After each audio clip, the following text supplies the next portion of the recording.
मैं आवाज बनूंगा तुम्हारी बड़े नाज के साथ, तुम भी मिला दो आवाज मेरी आवाज के साथ।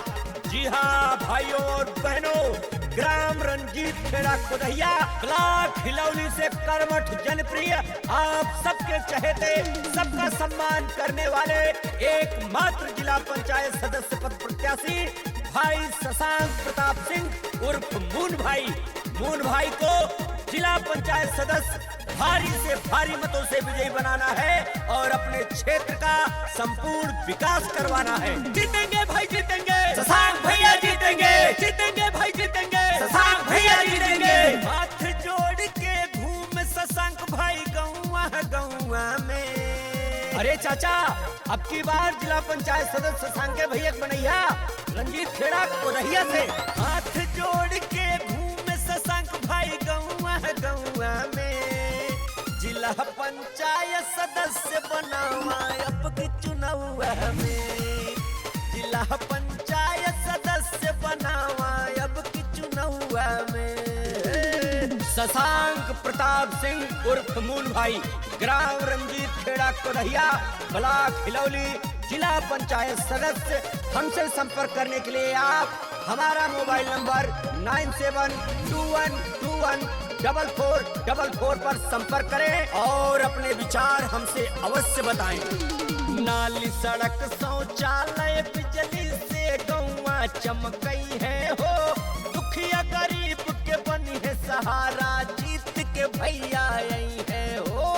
अरे चाची, उठवा शशांक भैया दिहू अब की। नाली सड़क शौचालय बिजली से गौवा चमकई है हो, दुखिया गरीब के हुई है सहारा, जीत के भैया आई है हो।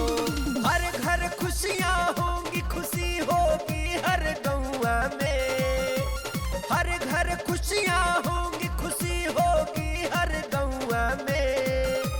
हाथ जोड़ के घूम शशांक भाई गौवा में, हाथ जोड़ के घूम मून भाई गौवा में।